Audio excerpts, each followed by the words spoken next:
Bonjour à toutes, bonjour à tous et bienvenue pour ce webinaire organisé par l'URSSAF-Lorraine et la CARSAT Nord-Est dédié aux auto-entrepreneurs.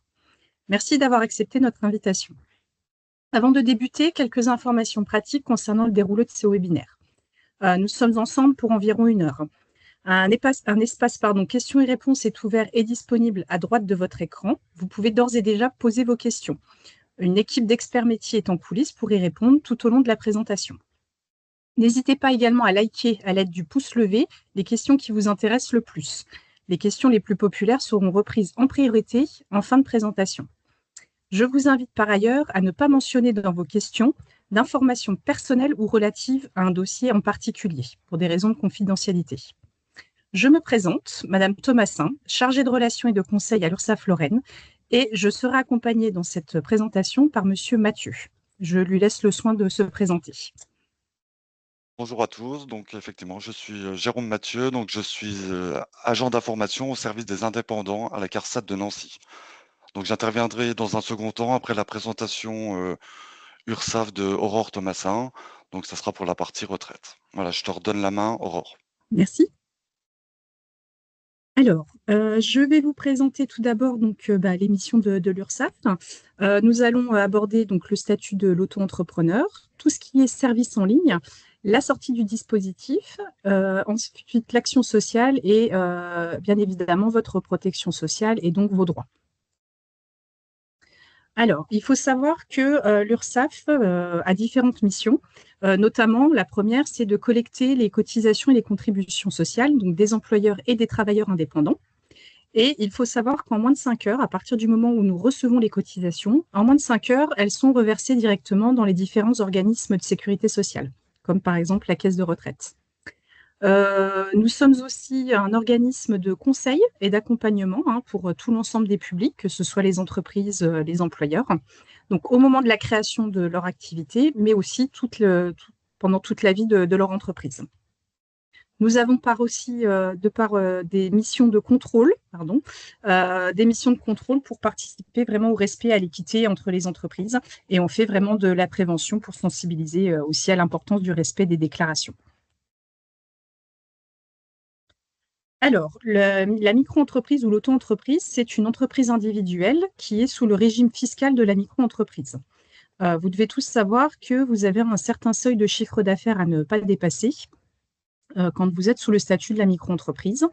Donc, pour tout ce qui est activité de vente, je vous le rappelle, on est sur un seuil annuel de 188 700 € et 77 700 € pour tout ce qui est prestation de services. Évidemment, il n'y a pas de franchise de TVA, donc vous ne la facturez pas et vous ne pouvez pas la récupérer sur vos achats. En tout cas, tant que vous n'atteignez pas un seuil de 85 000 € en vente de marchandises ou 37 500 € en prestation de services. Et évidemment, le statut ne vous permet pas de déduire des charges ou l'amortissement de matériel.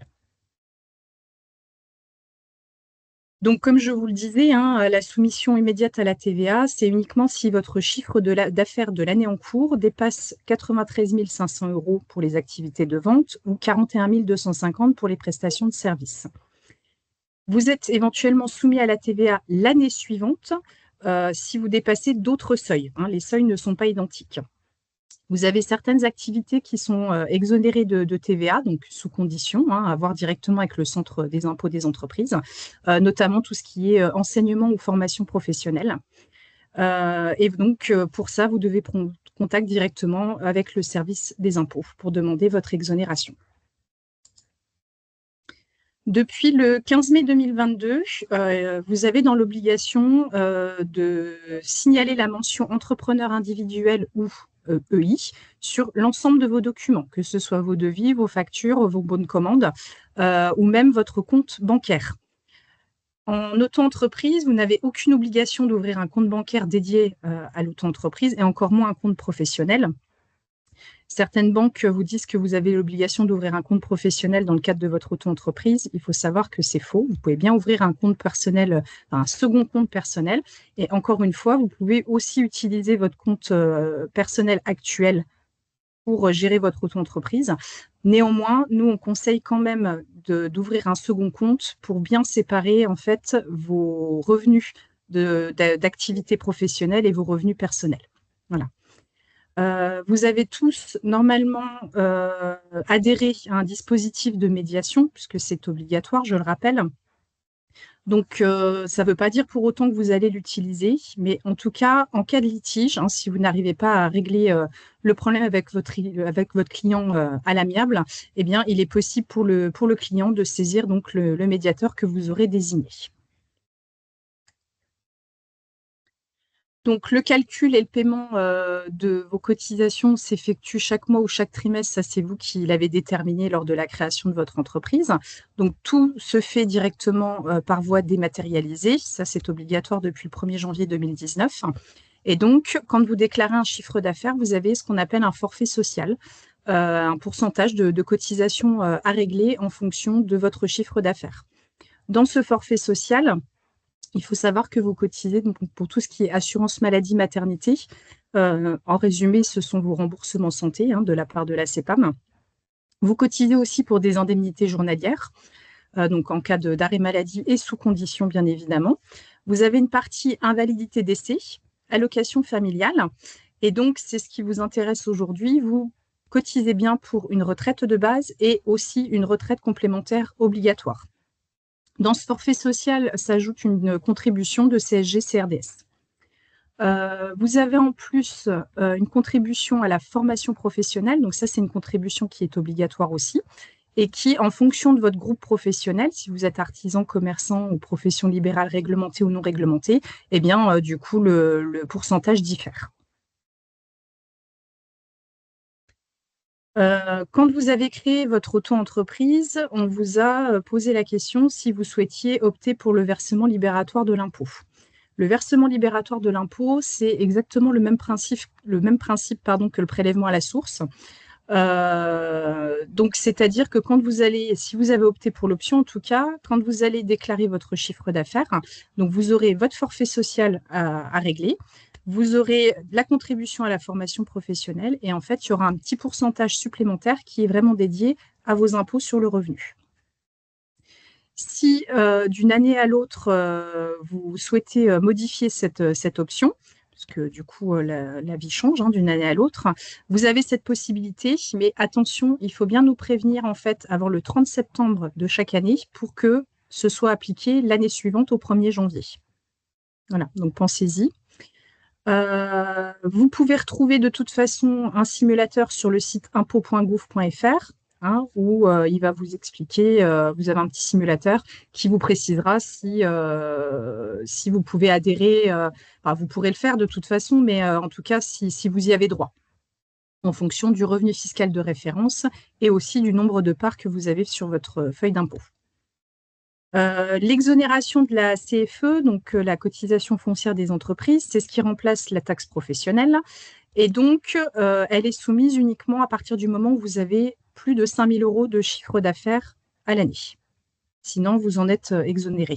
Et encore une fois, c'est bien du coup le Centre des impôts des entreprises qui vous envoie cette cotisation foncière des entreprises. Donc, les modalités de déclaration et de paiement, je vous le disais tout à l'heure, donc c'est obligatoirement à faire en ligne. Si vous avez des périodes où vous n'avez pas du tout fait de chiffre d'affaires, attention, vous êtes dans l'obligation de déclarer à zéro. Ça nous permet aussi de voir que vous êtes bien à jour de déclaration. Le montant à payer, donc, il est calculé automatiquement en fonction de votre activité. Donc ça, vous le savez théoriquement tous. Quand vous remplissez votre déclaration, automatiquement, le site vous donne le montant à régler. Pour ceux qui ne le savent pas, nous avons donc le site internet, mais on a aussi une application mobile qui est disponible, que vous pouvez télécharger sur votre smartphone pour faire vos déclarations. Donc le calcul des cotisations, en tout cas aujourd'hui, puisque du coup nous ne sommes pas à l'abri que les montants changent l'année prochaine. Pour le moment, donc en activité de vente de marchandises, on est bien sur 12,3%. Si vous avez opté pour le versement libératoire, il va se rajouter 1% à régler en termes de cotisation, mais qui sera vraiment attribué à votre impôt sur le revenu, comme je vous le disais juste avant. En prestation de services, BIC, donc je le rappelle, BIC, c'est bénéfices industriels et commerciaux. On est à 21,20%. avec un montant de 1,7% si vous avez opté pour le versement libératoire.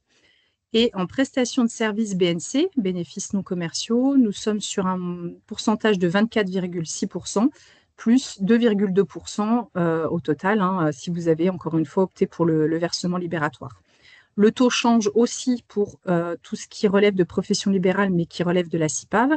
Et nous avons aussi un autre pourcentage encore pour les locations de meublés de tourisme. Donc, les services en ligne, donc je vous disais tout à l'heure que tout est à faire sur le site autoentrepreneur.urssaf.fr, que vous avez donc la possibilité d'obtenir l'application mobile. Que ce soit sur le site ou l'application, il faut savoir qu'elle ne sert pas uniquement à faire vos déclarations et payer vos cotisations, mais vous pouvez aussi télécharger des justificatifs, par exemple, par rapport à vos déclarations. Donc, vous avez votre historique. Vous pouvez télécharger aussi tout ce qui est attestation, notamment chaque année, en début d'année, courant février, en règle générale, vous pouvez télécharger votre attestation fiscale qui va vous aider à remplir votre déclaration d'impôt, puisque en tant que travailleur indépendant, au niveau des impôts, ce n'est pas pré-rempli sur votre déclaration. Vous pouvez aussi télécharger ce qu'on appelle une attestation de vigilance. Donc, c'est une attestation qui stipule que vous êtes bien à jour de cotisation, mais aussi de déclaration. Et ça peut vous être demandé si vous veniez à sous-traiter avec des différentes entreprises. Vous pouvez avoir un relevé de situation comptable et évidemment, vous avez donc accès à une messagerie et vous pouvez nous contacter au besoin via cette messagerie. Je vous transmets différents liens, puisque du coup, nous avons bien le site autoentrepreneur.ursaf.fr, mais pas que. Vous avez aussi monentreprise.ursaf.fr pour le citer. Donc, vous pouvez éventuellement regarder sur les différents sites. Là, on vous laisse les liens. On pourra même éventuellement vous les remettre dans la conversation si vous n'avez pas eu le temps de les noter. Et du coup, sur ces sites, non seulement vous avez différentes informations, mais vous avez des questions-réponses aussi qui peuvent être intéressantes. La sortie du dispositif, donc il y a plusieurs solutions, c'est-à-dire que vous avez la bascule volontaire dans le régime réel d'imposition. Le dépassement des seuils, on en parlait en début de webinaire, les seuils à ne pas dépasser. Donc, si c'est le cas, ne vous inquiétez pas, vous serez informé de ce changement par lettre recommandée avec un accusé de réception et vous avez un délai d'1 mois pour le contester. À savoir que si vous déclarez 0 € de chiffre d'affaires pendant 24 mois consécutifs, nous considérons que l'entreprise n'est pas viable, donc il y a une radiation d'office qui est faite. Alors, vous êtes prévenu en amont, on vous envoie un courrier, une notification avant la radiation d'office. Pareil, vous pouvez la contester, vous avez 1 mois. Si vous souhaitez de vous-même faire une cessation d'activité, sachez qu'il faudra que vous fassiez les démarches directement auprès du guichet unique que l'on appelle l'INPI. Voilà. Et le site, donc, c'est formalité.entreprise.gouv.fr. Voilà, ça c'est le guichet unique, donc INPI. Nous avons un service d'action sociale. Donc, au titre de votre activité de travailleur indépendant, si vous êtes confronté éventuellement à des difficultés ponctuelles susceptibles d'impacter la poursuite de votre activité, comme par exemple des soucis de santé ou même des catastrophes naturelles, intempéries, une aide peut éventuellement vous être accordée. Donc, pour bénéficier de ce dispositif, il y a un dossier à compléter.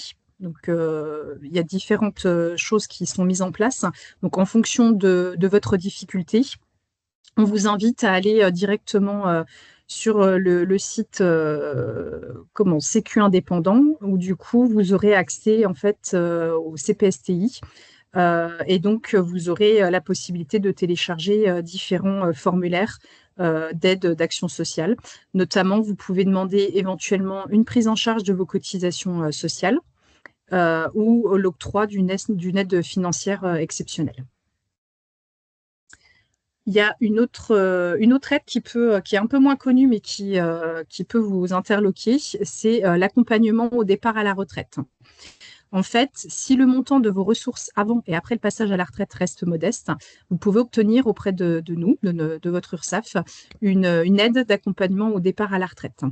Donc, pour vous permettre en fait de compléter vos droits retraite, si votre activité a diminué en fin de carrière et si vous rencontrez des difficultés à payer vos dernières cotisations et contributions sociales. Cette aide peut vous aider. Ça peut vous aider à faire face aussi à des périodes transitoires. Donc l'ADR vous accompagne donc au moment du passage à la retraite. Et donc, c'est pareil, sur le site sécuindépendant.fr, vous pouvez donc télécharger ce fameux formulaire. Donc, vous pouvez le faire soit 6 mois avant le départ à la retraite, ou soit dans l'année de départ en retraite, des réceptions de la notification définitive de votre pension de retraite.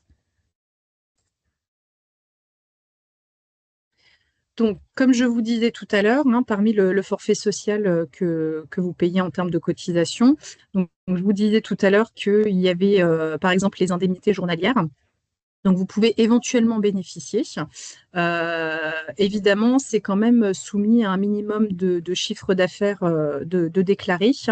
À savoir que l'assurance maladie, pour calculer vos indemnités journalières ou voir si vous pouvez en bénéficier surtout, ils vont regarder votre revenu annuel.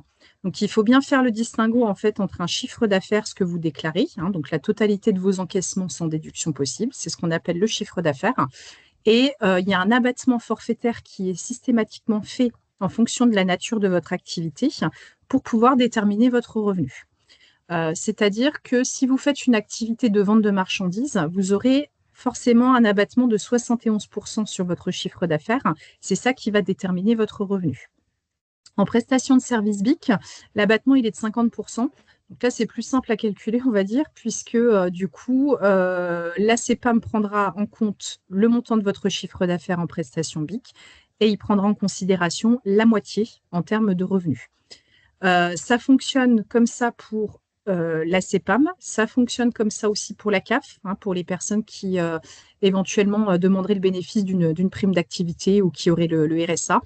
Les personnes qui perçoivent l'ARE, l'aide au retour à l'emploi. Donc c'est pareil, France Travail calcule vos indemnités sur un revenu et non un chiffre d'affaires. Donc l'abattement est fait systématiquement par les différents organismes de sécu.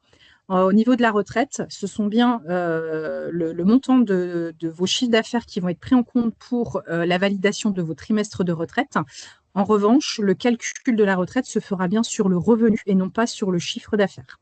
Mais mon collègue tout à l'heure vous expliquera un petit peu mieux que moi. Concernant les interlocuteurs, eh bien, tout ce qui est cotisation, bien évidemment, c'est nous, c'est l'URSSAF. Concernant tout ce qui est la maladie santé, donc vous avez tous accès théoriquement au site amélie.fr, donc c'est la caisse primaire d'assurance maladie de votre département. Pour la retraite, donc l'assurance retraite.fr ou la CIPAV si vous êtes en profession libérale. Et puis pour tout ce qui est droit famille, prime d'activité, allocation familiale, c'est évidemment la CAF. Vous avez un simulateur de revenus pour les auto-entrepreneurs pour estimer vos droits à la retraite, pour la bonne nouvelle. Donc, ce simulateur, il est accessible par le site auto-entrepreneur. Donc, vous avez une rubrique outils, simuler le montant de vos cotisations. Et sur le site ursaf.fr ou aussi sur le site monentreprise.ursaf.fr, vous avez un simulateur de revenus. Donc, ce simulateur, en fait, a été réalisé en partenariat justement avec nos caisses de retraite. Et donc, ça intègre une estimation éventuellement de vos droits dans le résultat de la simulation.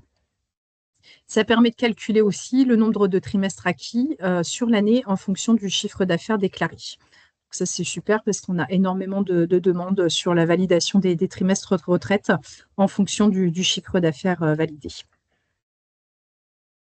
Voilà, moi, j'en ai fini.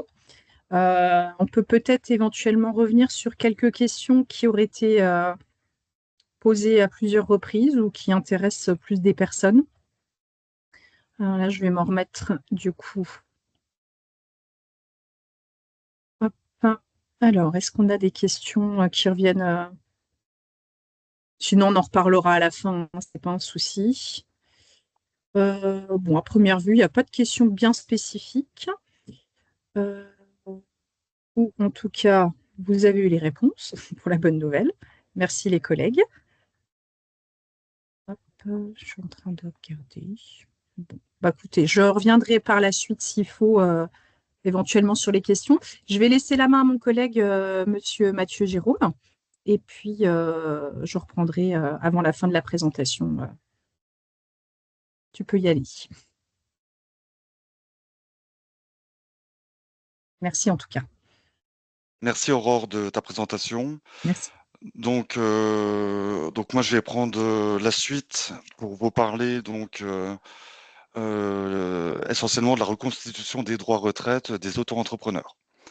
Donc tout ce qui est partie retraite. Donc comme vous voyez le diapositive, ma présentation va se faire sous 6 points principaux. Donc le relevé de carrière, l'âge de départ à la retraite, le montant de la retraite de base et de la retraite complémentaire, compléter votre carrière, donc la mise à jour de votre carrière et les rachats, la cessation d'activité et le cumul emploi-retraite, et enfin, le dernier point, ça sera les démarches retraite. Donc pour commencer, je vais vous parler du relevé de carrière. Donc,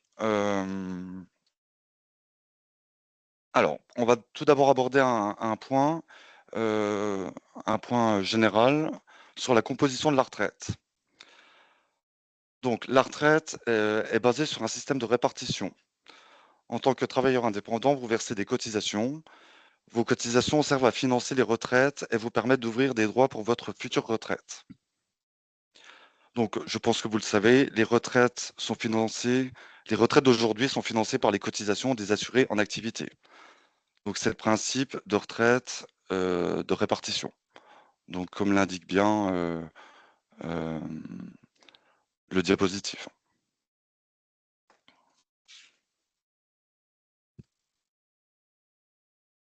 Donc, ça, c'est l'aspect général de la retraite. Voilà, donc là, on vous parle du système de répartition comme je vous l'ai évoqué. Je vous laisse quelques temps pour regarder.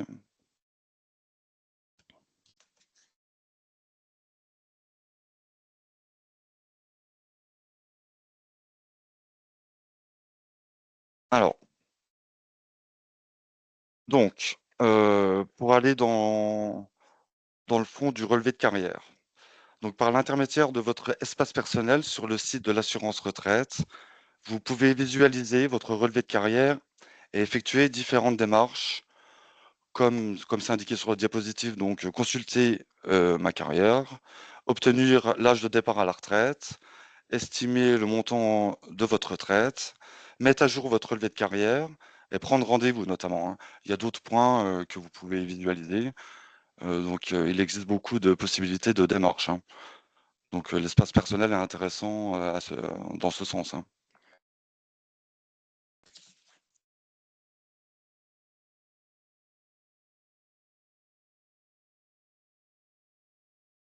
Donc, sur votre relevé de carrière, vous pouvez visualiser de façon détaillée vos droits acquis.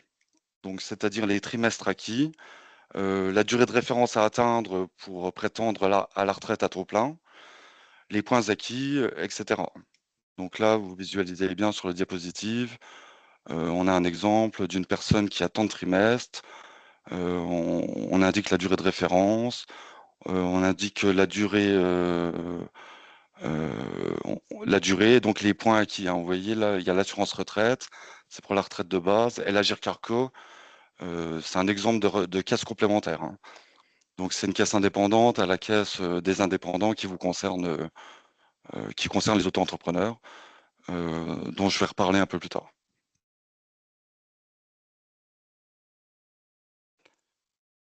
Voilà, donc là, vous avez un exemple qui visualise en fait les trimestres et les points de façon détaillée par année. Donc, vous avez les différents employeurs ou activités selon votre statut, hein. Donc, les points pour les indépendants, ils apparaissent en bas à gauche de la page sous le terme RCI. Voilà, donc tous les points pour les auto-entrepreneurs s'intitulent ainsi. Et sur le côté droit, donc, vous avez un exemple d'historique d'activité d'indépendant avec les différentes périodes et les revenus correspondant à ces différentes périodes.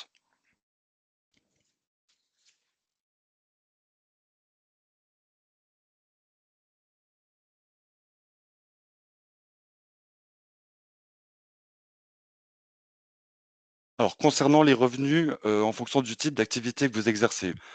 Donc, ma collègue Aurore Thomasin en a parlé tout à l'heure. Donc, je vais revenir rapidement dessus. Euh, donc, le montant qui est présent sur votre relevé de carrière est calculé sur la base du chiffre d'affaires diminué de l'abattement forfaitaire, comme ça a été évoqué auparavant. Donc, comme disait Madame Thomasin, donc Big Vente, il y a un abattement de 71%, Big Prestation 50% et BNC 34%. Donc Big, c'est bien industriels et commerciaux, et BNC, c'est bien non commerciaux. Voilà. Donc, en fonction de votre chiffre d'affaires, vous appliquez l'abattement et vous devez retrouver euh, le montant du revenu reconstitué pour la retraite. Donc, je vais en parler dans le diapositive juste après. Voilà, donc en tant qu'auto-entrepreneur, le revenu cotisé pour la retraite de base est égal donc à la part des cotisations affectées à la retraite de base divisé par le taux de cotisation à la retraite de base. En fait, c'est un calcul différent de ce que je viens de vous dire, c'est-à-dire qu'au lieu de partir du chiffre d'affaires, effectuer l'abattement et obtenir le revenu constitué, nous, on part du revenu cotisé au titre de la retraite de base et on divise par un taux réglementaire euh, de l'année concernée, en fait, hein. Voilà. Et on obtient, comme c'est indiqué sur la diapositive, ce résultat est égal au chiffre d'affaires après abattement. Donc, on vous explique à quelques euros près parce que, comme je viens de vous dire, il y a deux façons de reconstituer les droits, mais nous, on applique en fonction du revenu cotisé. Donc, c'est plus facile pour vous les assurer de prendre le chiffre d'affaires et d'appliquer l'abattement. Donc, vous tombez sur un revenu, euh, le revenu cotisé, en fait, hein.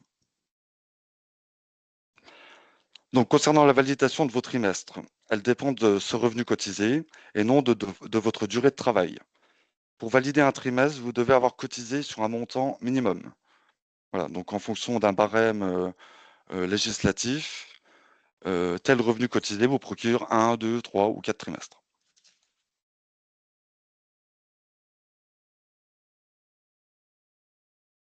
Alors, je vais donner un exemple pour chaque type de statut qu'on vient d'évoquer, hein. Donc, par exemple, pour un statut de big vente, donc bien industriel, commerciaux, vente. Donc là, vous avez un exemple, un chiffre d'affaires de 21 000 euros, donc un abattement de 71%. Ça vous donne un revenu reconstitué de 5 090 euros. Donc c'est le revenu qui figurera sur votre relevé de carrière. Et ce revenu peut éventuellement être retenu dans la moyenne des 25 meilleures années pour la retraite. En fait, hein, on tient compte des 25 meilleures années pour la retraite. Voilà, donc ça, c'est une possibilité. Ça dépend des autres années, si elles sont supérieures ou non aux 25 meilleures années, en fait. Alors, en dessous du diapo, là, vous avez un petit nota bene. Concernant l'affiliation en micro-entrepreneur, pour démarrer une activité ou compléter une activité salariée, donc il convient de se renseigner auprès de la chambre consulaire, hein. Donc, c'est la chambre de commerce et de l'industrie sur le statut le plus approprié pour vous garantir une bonne protection sociale, hein. Voilà, donc ça, c'est impératif de suivre cette procédure. Et aussi, il y a le portail auto-entrepreneur qui permet d'effectuer des démarches, hein, comme l'a évoqué Madame Thomasin.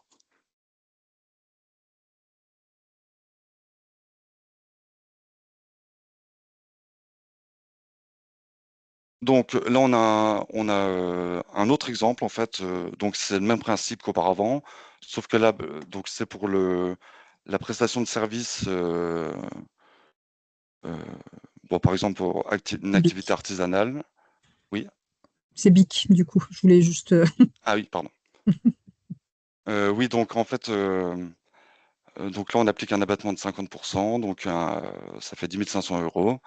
Et donc c'est le même principe, hein, c'est le revenu qui figure sur votre relevé de carrière et qui peut éventuellement rentrer dans les 25 meilleures années.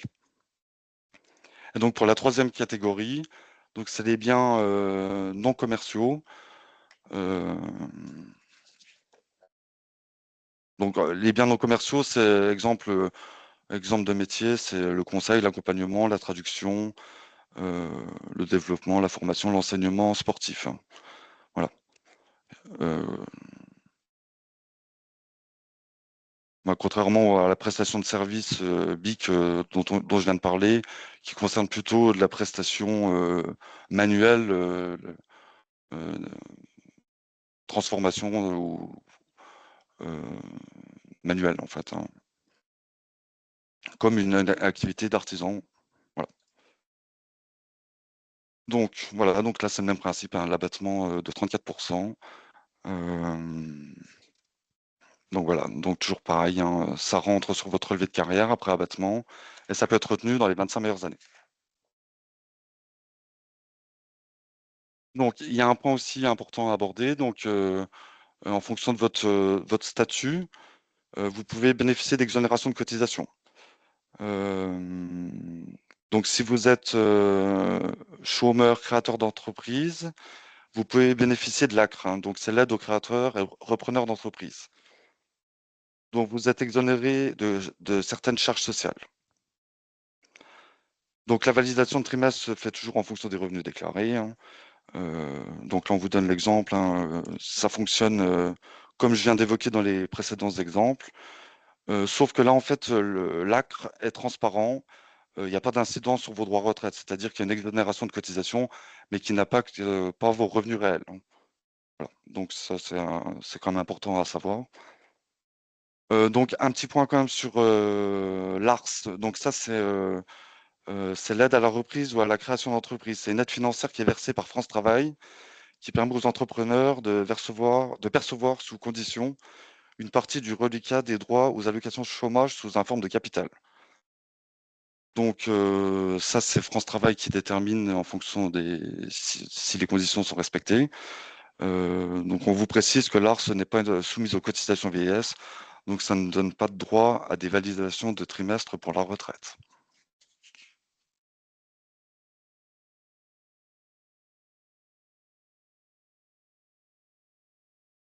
Donc le point 2, en fait, c'est l'âge de départ à la retraite.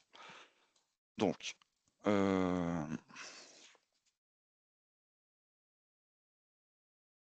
je vais parler d'un point que tout le monde a dû entendre parler. Donc, le Premier ministre a annoncé la suspension de la réforme des retraites 2023 jusqu'à l'élection présidentielle de 2027.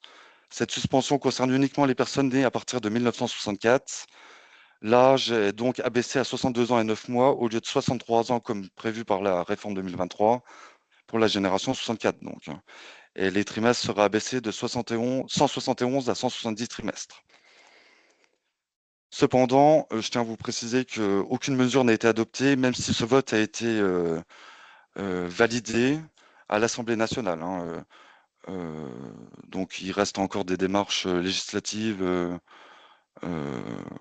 voilà, pour que cette suspension aboutisse, en fait. Donc, voilà, nous, on applique toujours les règles de la réforme 2023 et on n'a pas de décret d'application de cette suspension à ce jour. Donc, moi, je vous invite à vous tenir informé voilà, de l'évolution en fonction de ce qui est dit dans les médias. D'accord? Alors, donc, je vais vous parler donc de l'âge légal. Donc, ça, c'est les âges qui ont été déterminés lors de la réforme Macron en 2023. Donc, en fait, avant cette réforme, l'âge, c'était 62 ans. Et en fait, ça a été relevé progressivement à partir de la génération 61 de 3 mois par année pour arriver jusqu'à 64 ans à partir de la génération 68. Donc voici les règles de nous qu'on applique actuellement. Donc on continue à appliquer puisque je vous ai dit que la suspension n'était pas encore effective. Donc là, vous avez un petit tableau voilà, qui vous indique en fonction de votre année de naissance le point de départ. Donc l'âge légal, une petite précision quand même, c'est l'âge minimum auquel vous pouvez partir en retraite. C'est quand même le palier qui permet déjà d'envisager la retraite en fait, hein, quel que soit le nombre de trimestres acquis. Donc ensuite, donc si vous souhaitez partir avant l'âge légal, donc il existe plusieurs possibilités. Donc là, vous avez une petite frise qui vous parle de la retraite anticipée au titre du handicap en point 1. Donc là, c'est possible à partir de 55 ans. Donc ça concerne les gens qui ont une reconnaissance MDPH d'une durée assez importante. Et ça dépend aussi de l'année votre année de naissance, en fait, hein. Donc le point 2, c'est un départ pour retraite anticipée pour carrière longue. Donc c'est pour les gens qui ont travaillé assez tôt. Donc à partir de 16 ans, on peut éventuellement étudier une retraite anticipée, sous réserve que vous ayez bien travaillé toute votre carrière, qu'au moment de votre demande, vous ayez les trimestres, la durée de référence cotisée pour prétendre à un départ. Donc ceux qui ont des questions là-dessus, c'est peut-être intéressant de prendre rendez-vous avec la CARSAT parce qu'il y a quand même des spécificités sur ce point-là.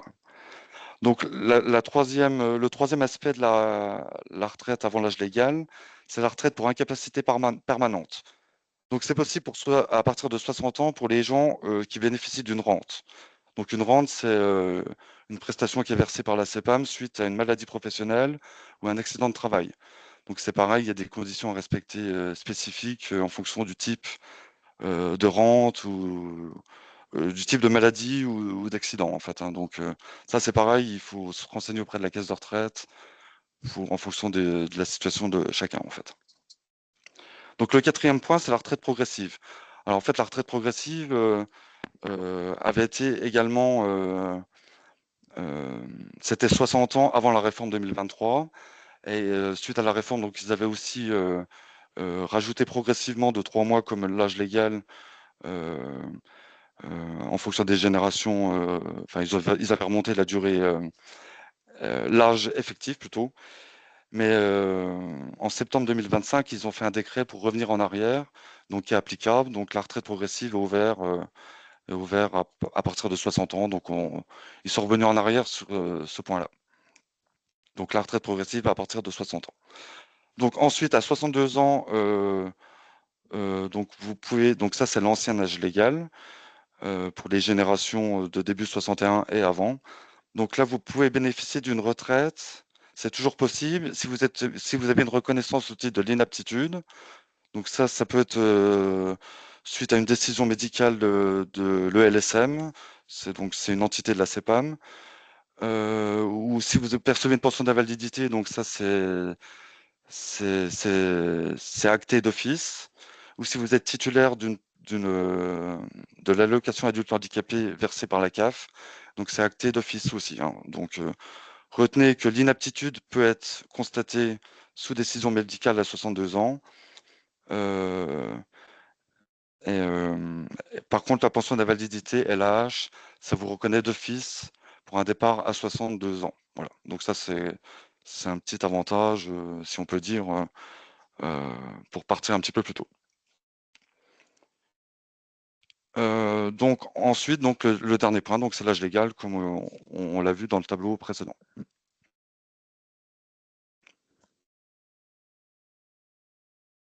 Donc le troisième point, donc c'est le montant de la retraite de base et complémentaire.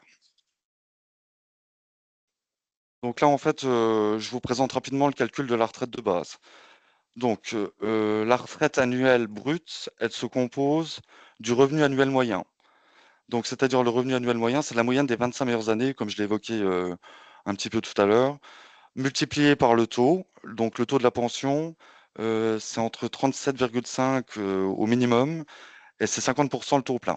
Donc, en fonction du nombre de trimestres acquis à l'âge légal, le taux est appliqué. Donc, si vous avez tous vos trimestres, vous avez 50%. Si il vous manque des trimestres, il y a une décote appliquée. Et la décote ne peut pas descendre en dessous de 37,5%. Ça correspond à 20 trimestres, hein.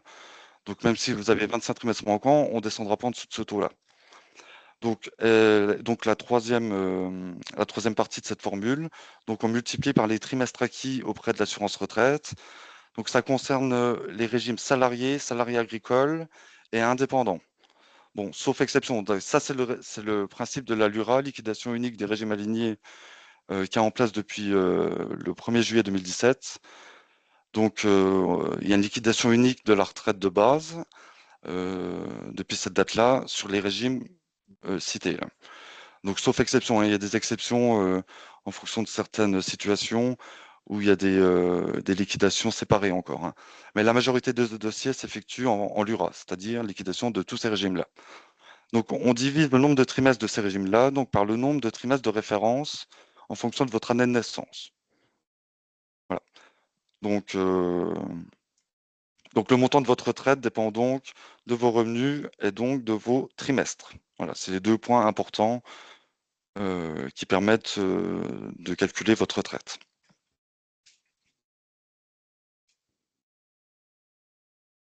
Donc, sachez que pour la génération 63, par exemple, la durée de référence, c'est 170 trimestres, hein.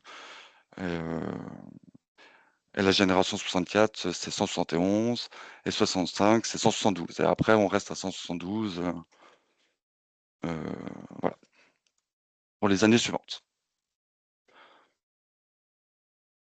Donc ensuite, donc là, on a parlé de la retraite de base. Donc, comment sont déterminés les points RCI? Donc, c'est la complémentaire des indépendants. Comme évoqué au début de mon intervention, donc sur le relevé de carrière, hein, la mention RCI sur le relevé de carrière.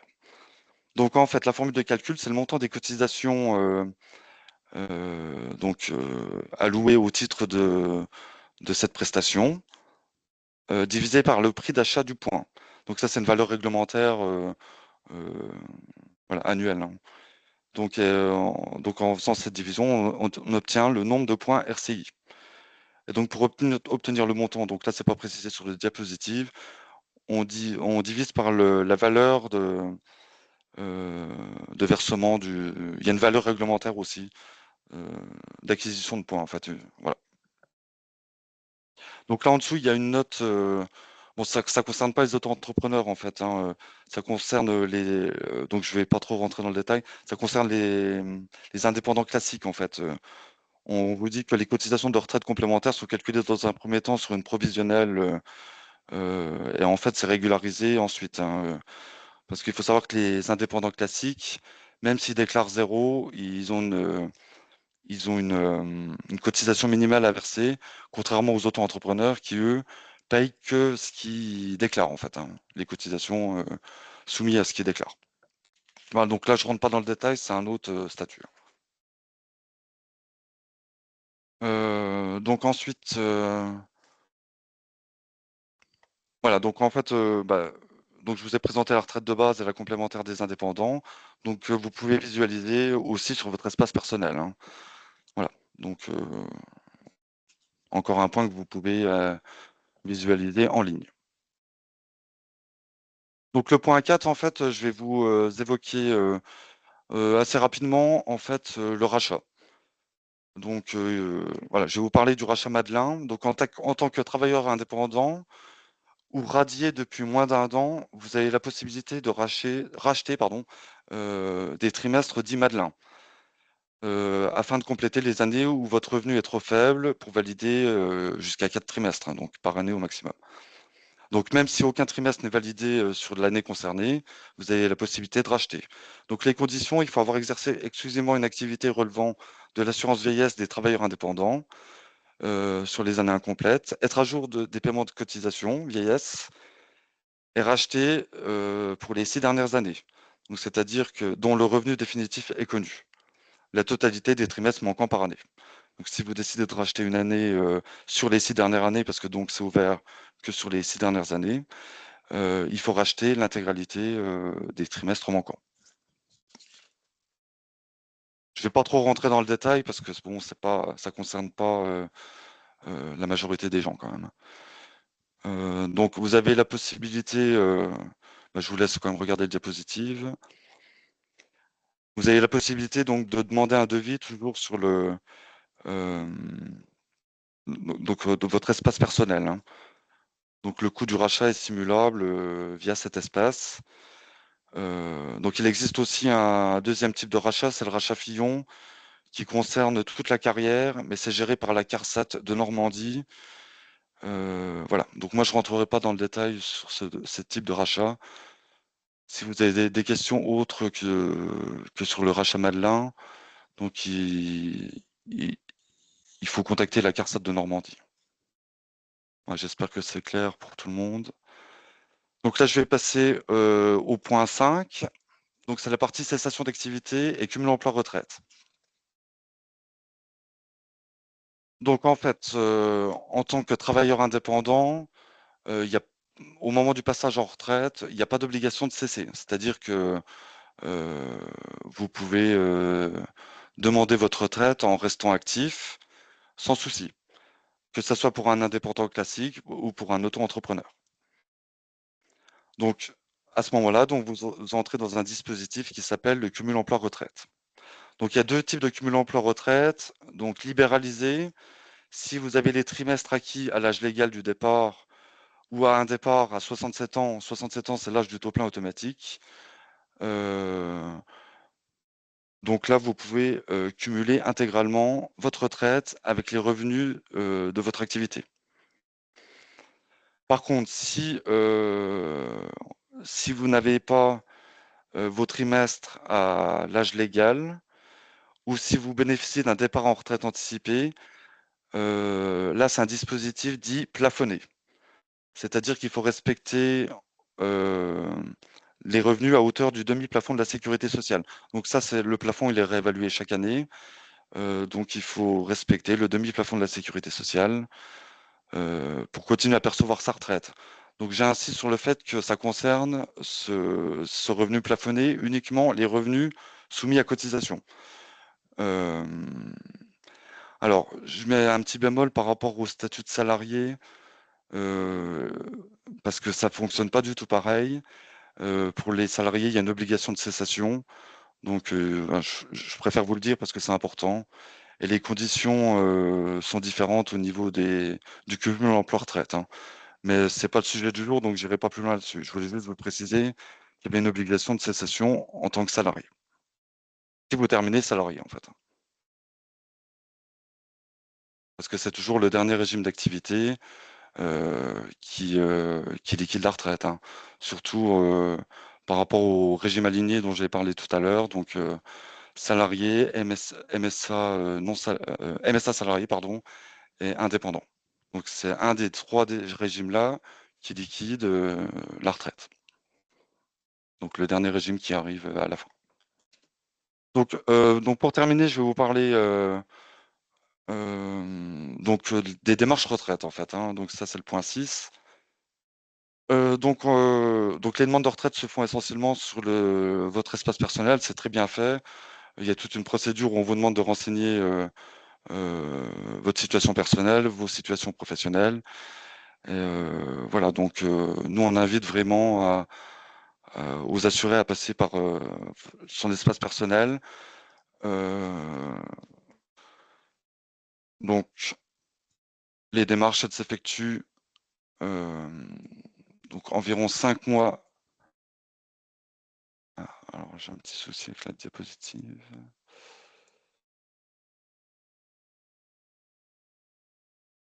Donc les démarches s'effectuent 5 mois avant le point de départ choisi. Et donc l'avantage de faire votre démarche en ligne, c'est que tous les régimes sont alertés. C'est-à-dire que si vous avez un régime spécial type fonctionnaire, CNRACL, ces régimes-là seront alertés également, hein. Donc si vous avez toujours la possibilité, si vous n'êtes pas à l'aise avec Internet, de déposer un dossier papier, mais je ne le recommande pas. Et ça vous obligera à faire de même auprès de tous les organismes. Donc ça complique les démarches. Donc voilà, il est quand même préférable de faire vos démarches en ligne. Donc une fois que tous les organismes auront reçu votre demande, donc chacun examine votre demande et vous recevrez ensuite une notification de retraite par courrier. Donc suite à l'instruction de votre dossier et la liquidation de vos droits par chaque régime, vous recevrez vos retraites donc, de chaque régime. Donc pour la CARSAT, par rapport au statut d'auto-entrepreneur ou d'indépendant, vous recevrez donc la notif de retraite de base et la notif de retraite de la complémentaire des indépendants.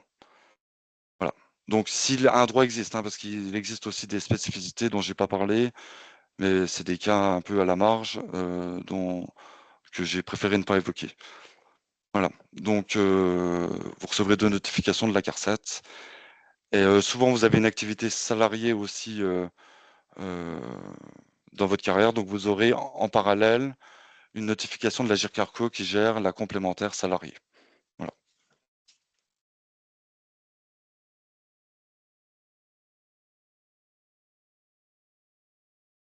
Donc juste une précision, c'est que effectivement la complémentaire des indépendants est étudiée maintenant par la CARSAT parce que le RSI a fusionné avec la CARSAT depuis 2020, hein. Donc euh, maintenant on s'appelle la Sécurité sociale des indépendants et on a intégré les locaux, enfin l'entité de la CARSAT. Voilà, donc en fait pour conclure, bah, je vais vous indiquer 4 conseils en fait qui vous aideront à, à suivre un peu votre carrière en fait, hein. Donc moi, je vous invite sur votre espace personnel à créer votre espace personnel si ce n'est pas fait, donc pour accéder à tous les services que j'ai évoqués il y a quelques minutes. Comme ça, vous pourrez vérifier votre relevé de carrière. Vous pourrez vous inscrire à votre agenda retraite. Ça vous permettra de bénéficier d'un suivi un peu plus précis. Donc vous pourrez faire votre demande en ligne comme je viens de l'évoquer, hein. Donc ça, comme c'est indiqué sur le diapositive, c'est une demande unique pour tous les régimes. Voilà, donc j'en ai fini pour ma présentation. Je vais demander à mes collègues s'ils ont des questions peut-être par rapport à tout ce que j'ai présenté. Oui, bonjour Cédric de la CARSAT. Beaucoup de questions diverses et variées sur la retraite, hein, des fois des choses assez spécifiques. Je pense qu'il y a quand même pas mal de questions concernant la validation des trimestres, Oui, qui est toujours une question qui revient souvent, hein, notamment pour l'auto-entrepreneur. Donc tu l'avais évoqué, hein, mais on l'avait évoqué aussi côté URSSAF sur le site. Mais je pense que les gens aimeraient trouver un barème qu'ils ne trouvent plus parce que le barème n'est plus disponible. ah oui. Mais par contre, comme on l'avait indiqué, ma collègue et moi, dans le chat, on vous invite à vous référer au site. Pourquoi? Bah, parce que le barème, il n'est pas assez précis. Et en fait, les services publics ne publient plus de barème pour les artisans commerçants parce que ça va dépendre de tellement de facteurs. Si vous êtes artisan, si vous êtes commerçant, de votre typologie d'activité, si vous êtes exonéré de l'ACRE au démarrage d'activité. Donc, ça peut donner de fausses informations. Et c'est pour ça que le simulateur URSSAF, qui a été créé en collaboration sur la partie retraite avec la CNAV, donc l'assurance retraite, permet de donner précisément les trimestres que vous allez avoir en fonction, parce que c'est un revenu constitué, ce que vous avez marqué dans le chat, mais je préférais préciser là, parce que c'était quand même un domaine récurrent. Et puis, une autre question qui revenait, je pense que les gens n'avaient pas bien compris le système de plafond. Alors, je pense que c'était plafond du cumul emploi-retraite, peut-être, si j'ai bien compris, parce que certains faisaient référence qu'on était passé vite sur les plafonds, mais comme je répondais en même temps dans le chat, il me semblait que c'était concernant le cumul emploi-retraite. Alors, moi, ce que je vais faire, c'est que je vous remets aussi le lien détaillé, parce que j'ai bien compris que, comme vous l'avez expliqué, Jérôme, c'est que les domaines étaient assez vastes et qu'on ne peut pas tout détailler là sur un timing assez court, hein, malheureusement. Et je peux comprendre que certains d'entre vous soient frustrés, mais vous pouvez notamment prendre rendez-vous, hein, pour avoir plus de détails particuliers, mais je vous mets quand même concernant la question qu'on ne pourra peut-être pas détailler là sur le plafond, le lien qui renvoie directement sur la notion de cumul emploi-retraite avec cette histoire de plafond dans le chat. Mais voilà, c'était ces choses-là qui venaient d'une manière récurrente. Oui, bah en fait, Comme... le plafond, en fait, le plafond de la sécurité sociale en 2025, il est 47 100, hein. Donc en fait, quand je parle de demi-plafond de la sécurité sociale, vous divisez par deux ce plafond annuel et vos revenus d'activité ne doivent pas dépasser. Donc les revenus d'activité, c'est les revenus soumis à cotisation, ne doivent pas dépasser ce demi-plafond de la sécurité sociale. Donc ça, c'est pour les gens qui partent en retraite et qui n'ont pas leur trimestre s'ils partent à l'âge légal, par exemple, hein. Voilà. Euh, voilà. C'est tout ce que je peux dire là-dessus, hein, en fait, hein. Après, il y avait des questions, bah, là on voit, c'est peut-on avoir des points RCI à zéro? Donc après, il y a tellement de cas et de particularités qu'on ne peut pas répondre précisément. Parce qu'il peut y avoir des points RCI à zéro si vous n'avez jamais cotisé, comme disait Jérôme tout à l'heure, si vous êtes déclaré à zéro à chaque fois. Et puis il y a certaines catégories qui ne cotisaient pas la complémentaire jusqu'à peu. Donc, Oui, tout tout à fait. dépend. Ouais. Oui, en fait, les points, ils sont servis en fonction de la législation évolutive depuis des dizaines d'années. Donc, effectivement, parfois, même s'il y a une activité, il n'y a pas de points. Et parfois, le revenu ne permet pas aussi, comme l'a dit mon collègue, de valider des points parce que la législation ne le permettait pas, comme je viens de le dire, ou parce que le revenu est insuffisant. Voilà.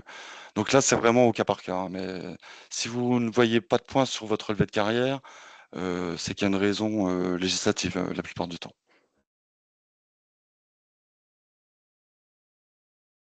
Après, je ne sais pas, peut-être côté URSSAF aussi, vous aviez peut-être quelques questions. Je ne veux Ouais, pas. bah, j'allais y venir. Alors, on n'a pas eu énormément de questions pour tout vous dire. On n'a pas grand succès, mais c'est pas grave. Je vais en tout cas revenir sur au moins deux que j'ai eu qui sont revenus. Il y a beaucoup de personnes qui se posent la question justement par rapport à l'abattement fiscal. Donc, c'est vrai que j'en ai parlé tout à l'heure, hein, où je vous ai donné du coup l'abattement forfaitaire pratiqué. Donc, en tout cas pour la vente et tout ce qui est prestation de services BIC. Donc pour le BNC, je vous confirme, hein, on a bien un abattement de 34%. Donc BNC, je le rappelle, bénéfices non commerciaux. Et pour les personnes qui se poseraient des questions par rapport à la nature de leur activité, parce que c'est vrai que ça revient souvent, les gens se posent la question à savoir s'ils doivent déclarer leur prestation de service en BIC ou en BNC. Donc sachez que le centre des impôts, en tout cas au moment de votre création de votre activité, vous a tous envoyé ce qu'on appelle un memento fiscal.